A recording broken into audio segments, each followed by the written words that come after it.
सभी को नमस्कार। आपका स्वागत है हमारे चैनल रिसेंट इन्फो पर। जैसा कि आप सभी जानते हैं, हम आपको यहाँ पर दिन प्रतिदिन का अपडेट देते हैं जो आपकी परीक्षाओं की दृष्टि से इम्पोर्टेंट होता है, महत्वपूर्ण होता है। तो इससे पहले हमने जो अपडेट देखा था वो देखा था 9 मार्च और 10 मार्च का। आज हम अपडेट देखेंगे 11 मार्च और 12 मार्च का। यह सभी को पता ही है कि हम जो 2 दिनों का अपडेट है वो एक वीडियो में प्रोवाइड करवाते हैं ताकि आपकी रिवीजन में भी आसानी हो और हमें भी सुविधा हो। तो चलिए शुरू करते हैं बिना किसी देरी के। यदि आप चैनल पर नए हैं तो चैनल को लाइक शेयर सब्सक्राइब अवश्य करें और सब्सक्राइब करने के बाद घंटी अवश्य दबा दें, क्योंकि यदि घंटी नहीं दबाएंगे तो हम आगे जो भी अपडेट देंगे, जो वीडियो आपको प्रोवाइड करवाएंगे, उसका नोटिफिकेशन ना होने से आप अपडेट से वंचित रह सकते हैं। तो सब्सक्राइब करके घंटी अवश्य दबाएं। तो चलिए शुरू करते हैं बिना किसी देरी के। सबसे पहले है राष्ट्रीय अनुसूचित जाति आयोग के नए अध्यक्ष कौन बने हैं। तो ये जो राष्ट्रीय अनुसूचित जाति आयोग है, इसके जो नए अध्यक्ष हैं ये कौन बने हैं? ये बने किशोर मकवाना। कौन बने हैं? किशोर मकवाना। आगे चलते हैं। उत्तर भारत का पहला सरकारी होम्योपैथिक कॉलेज कहाँ स्थापित किया जाएगा? यानी सरकारी होम्योपैथिक कॉलेज पहला होगा ये, और ये कहाँ पर स्थापित किया जाएगा? ये किया जाएगा कठुआ। कठुआ कहाँ पर है? जम्मू कश्मीर में। चलिए आगे चलते हैं।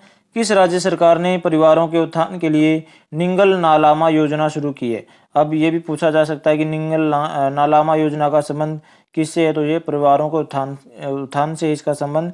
और ये किस राज्य में शुरू हुई? ये हुई तमिलनाडु राज्य में। तमिलनाडु में किस पार्टी की सरकार? आप बताइए कमेंट बॉक्स में। आगे है, प्रधानमंत्री नरेंद्र मोदी ने किस राज्य में कोचरब आश्रम का उद्घाटन किया? तो ये जो कोचरब आश्रम है, ये इसका उद्घाटन है वो किया गुजरात में। गुजरात में भी कहाँ पर? साबरमती में। ठीक है। और गुजरात के जो मुख्यमंत्री हैं वो भूपेंद्र पटेल हैं। आगे चलते हैं। हरियाणा के नए मुख्यमंत्री के रूप में किसे चुना गया है? जो हरियाणा में मुख्यमंत्री थे, अब नहीं है, लेकिन जो मुख्यमंत्री थे वो थे मनोहर लाल खट्टर। कौन थे? मनोहर लाल खट्टर।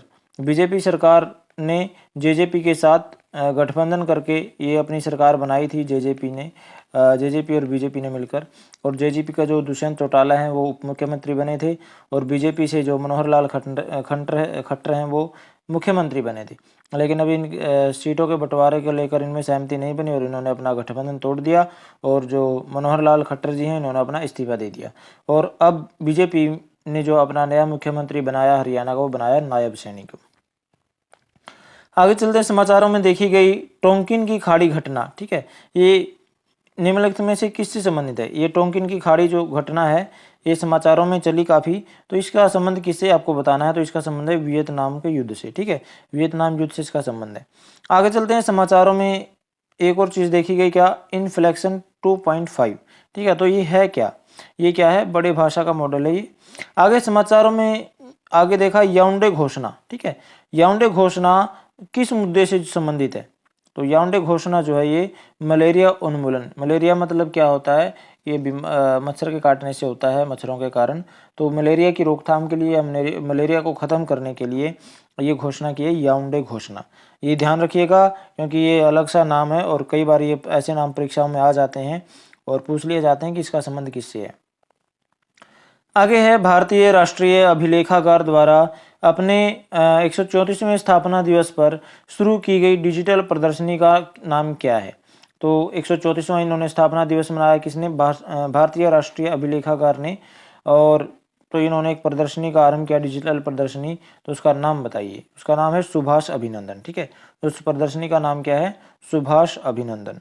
आगे है, 2024 में शुरू किए गए जल शक्ति अभियान कैच द रेन अभियान का जो विषय क्या है? तो इसका विषय है नारी शक्ति से जल शक्ति। यानी जल में भी हमारे पास जल की पानी की पावर होगी तो हम भी कुछ कर सकते हैं। पानी के बिना जल ही जीवन है, ये कहा जाता है। आगे है, हर साल 11 मार्च को कौन सा दिवस मनाया जाता है? हम 11 मार्च और 12 मार्च का करंट अफेयर देख रहे हैं, दैनिक अपडेट देख रहे हैं, तो हम इसमें बताएंगे 11 और 12 मार्च को यदि कोई दिवस मनाया जाता है तो उनके बारे में भी हम यहाँ पर चर्चा करेंगे। तो ये जो 11 मार्च को मनाया जाता है वर्ल्ड प्लम्बिंग डे। ठीक है, वर्ल्ड प्लम्बिंग डे कब मनाया जाता है? 11 मार्च को मनाया जाता है। ये परीक्षाओं में पूछे जाते हैं तो ये ध्यान रखने लायक बातें हैं। आगे, किसने प्रिट्जर आर्किटेक्चर पुरस्कार 2024 जीता? तो किसने जीता? ये जीता रिकेन यामामोटो। किसने जीता? रिकेन यामामोटो ने ये कौन है? ये जापानी वास्तुकार है। आगे है स्वामी रामकृष्ण परमहंस की जो जयंती वो कब मनाई गई है? तो स्वामी रामकृष्ण परमहंस की जो जयंती है वो 12 मार्च 2024 को मनाई गई, यानी 12 मार्च को मनाई जाती है ये। और 12 मार्च को मॉरिशस दिवस भी मनाया जाता है। कौन सा दिवस? मॉरिशस दिवस भी 12 मार्च को मनाया जाता है, तो ये भी ध्यान रख सकते हैं। और ये जो स्वामी रामकृष्ण परमहंस जी है, इनका कोई एक कार्य बताइए आप, महत्वपूर्ण कार्य, या इनके शिष्य कौन रहे वो कमेंट बॉक्स में लिखकर बताइए। आगे चलते हैं। भारत की पहली automobile in plant railway siding परियोजना का उद्घाटन जो किस राज्य में किया गया? तो ये किस राज्य में किया गया? ये किया गया गुजरात में।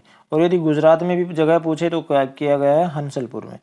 आगे एसबीआई ने अपने ट्रांजैक्शन बैंकिंग प्लेटफॉर्म के लिए किसके साथ साझेदारी की है? तो किसके साथ साझेदारी की है? ये की है ओरियन प्रो। किसके साथ की है? ओरियन प्रो के साथ।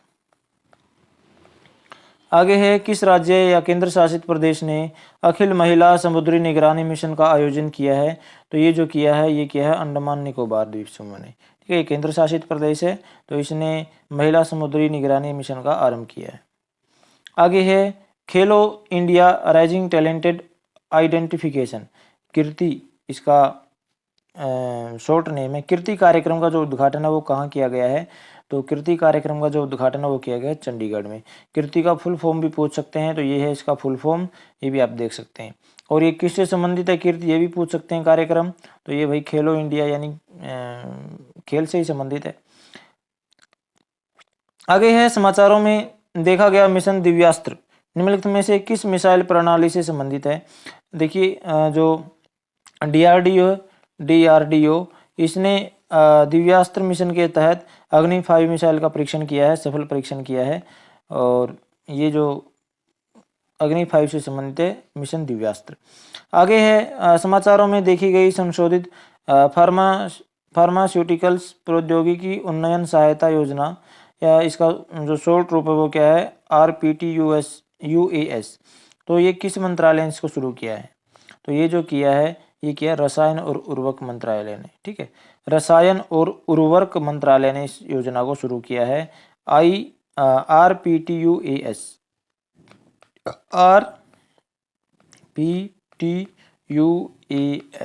इस योजना का जो आरंभ है वो किसने किया है? रसायन और उर्वरक मंत्रालय ने। तो आज की वीडियो में इतना ही। मुझे आशा है कि आपको वीडियो अवश्य पसंद आई होगी। तो जाने से पहले शेयर करें और लाइक अवश्य करें वीडियो को, ताकि हमें भी थोड़ा, हमारा भी हौसला बढ़े। और शेयर अपने फ्रेंड्स के साथ करें ताकि उनको भी कुछ बेनिफिट हो, या वो भी यहाँ से कुछ बेनिफिट उठा सकें, उनको भी कुछ सहायता मिल सके। और सब्सक्राइब तो ज़रूर कर लें, क्योंकि सब्सक्राइब नहीं करेंगे तो आगे का जो अपडेट है उसका नोटिफिकेशन आपको नहीं मिलेगा। तो नोटिफिकेशन पाने के लिए, या फिर हमारे जो वीडियोस आते हैं उनसे अपडेटेड रहने के लिए, हमारे द्वारा दी गई जानकारी से अपडेटेड रहने के लिए, तो आप सब्सक्राइब कर लीजिए। और सब्सक्राइब करने के बाद घंटी दबाना ना भूलें, क्योंकि घंटी दबाओगे तभी आप जागोगे, तभी आपको नोटिफिकेशन मिलेगा। तो चलिए शुरू, आज की वीडियो में इतना ही। मिलते हैं अगले वीडियो में। थैंक यू, धन्यवाद।